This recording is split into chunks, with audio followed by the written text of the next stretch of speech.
मेरा भी 16 हाईएस्ट है, अभी तक लालू जी का रिकॉर्ड नहीं टूटा है, लेकिन हेलीकॉप्टर जो है ट्रैक्टर बन चुका है। तो आप लोग देखिएगा, एक हम लोगों का हेलीकॉप्टर, एगो से इमरान जी, एगो से हम निकले हुए हैं, दूसरी तरफ बीजेपी नीतीश बाबू 30-30 हेलीकॉप्टर पीछे छोड़े हुए हैं। तो एक कहावत नहीं है, एक बिहारी सब पर भारी। इमरान जी भी बिहारी हैं, बिहार को इतने अच्छे से पहचानते हैं, जानते हैं, तो जाहिर सी तौर पे वो एक नौजवान है बिहारी, हम दोनों ठेठ बिहारी सब पर भारी है। और हम लोगों का डीएनए भी शुद्ध है। देखिए, तेज प्रताप जी महुआ से विधायक रहे हैं, बिहार सरकार में स्वास्थ्य मंत्री रह चुके हैं, और महुआ में इन्होंने हमसे, जब हम डिप्टी सीएम थे, पथ निर्माण विभाग में हमारे पास था, तो 900 करोड़ रुपए का पूरे जिला में रोड बनवाया है इन्होंने। अभी बड़े भाई से बात हो रही थी तो कहते यहाँ की रोड की स्थिति बहुत ही खराब है हसनपुर की, तो ये सारा काम हम लोग करने जाएंगे। रोड भी बनेगा, डिग्री कॉलेज भी बनेगा, आपका स्टेडियम भी बनेगा, और जो जिला की मांग है, अगर हमको आप लोग मौका दीजिएगा, सरकार बनाइएगा, तो जिला का भी हम लोग पूरा कर देंगे। तो देखिए, असल मुद्दा क्या है? पढ़ाई, दवाई, कमाई, सिंचाई। नीतीश जी ने 15 सालों तक ना पढ़ाई की व्यवस्था की, ना कमाई की व्यवस्था की, ना दवाई की व्यवस्था की, ना सिंचाई की व्यवस्था की। कहीं हम नए सोच के हैं, नया बिहार बनाना है, तरक्की के रास्ते पे ले जाना है, तो हमारी सरकार अगर बनती है तो हम लोग कमाई, दवाई, पढ़ाई, सिंचाई के साथ साथ कार्रवाई और सुनवाई वाली सरकार आप लोगों को देने का काम करेंगे। नीतीश जी के राज में दिल पे हाथ रख के बोलेगा, जब ब्लॉक जाते हैं, थाने जाते हैं, तो बिना चढ़ावा दिए कोई काम होता है? सही बोलिए, तो आप झूठ बोल रहे हैं कि सच बोल रहे हैं?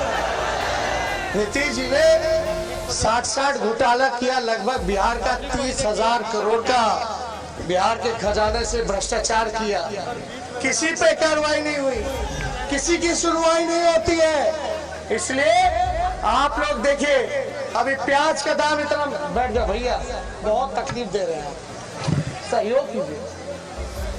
आप देखिए, एक बात समझिए, कितना महंगाई हो गया है। प्याज शतक मार रहा है और आलू जो है हाफ सेंचुरी मार रहा है। ये बीजेपी वाले, जेडीयू वाले माला पहन के घूमते थे प्याज का कि महंगा हो गया, और गाना गाते थे कि महंगाई डाइन खाई जात है। याद बा? अरे रवल की याद बा कि ना, कि भाई महंगाई डाइन है, खाई जात है। तो अब महंगाई क्या भौजाई हो गई है, अब डाइन नहीं है। तो देखिए, पूरी तरीके से गरीब, किसान, नौजवान, मजदूर, मेरे भाई जितने मजदूर हैं, पलायन करके जो गए थे काम करने, नौकरी करने, मजदूरी करने, कोरोना काल में जब महामारी आया, लॉकडाउन हुआ, तो नीतीश कुमार जी ने मुंह फेर लेने का काम किया। 1500 किलोमीटर, 2-2 किलोमीटर दिल दहल जाता था तस्वीर देख करके।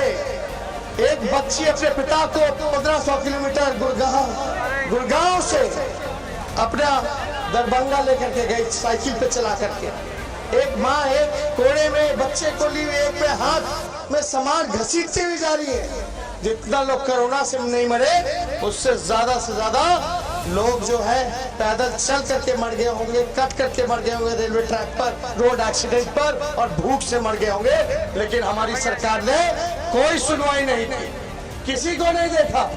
तो इसलिए आप सब लोगों के बीच आए, समय कम है, तो बताइए, हम तो स्वर्ण जाति के भाइयों को, पिछड़े जाति के भाइयों को, दलित, महादलित, अति पिछड़े भाइयों को और अल्पसंख्यक भाइयों को साथ लेकर के चलने का काम करेंगे। किसी भी भाई का हाथ नहीं छोड़ेंगे, सबको हाथ पकड़ के साथ लेकर के चलने का काम करेंगे। तो एक मौका देगी कि नहीं देगी हसनपुर की जनता? दोनों हाथ ऊपर करके बताइए। जब एक मौका देगी तो हमने भी फैसला किया है। वो फैसला क्या है?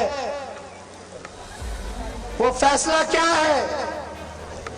देश के इतिहास में पहली बार किसी सरकार ने, जो हमारा दुश्मन सबसे बड़ा है तो बेरोजगारी है, हमने बोला है कि मेरा अगर पहला कलम, पहला सिग्नेचर, हस्ताक्षर अगर हम करेंगे मुख्यमंत्री रहते हुए, जो पहला मंत्रिमंडल का जो बैठक होगा उसमें 10 लाख सरकारी नौजवानों को नौकरी देने का काम करेंगे।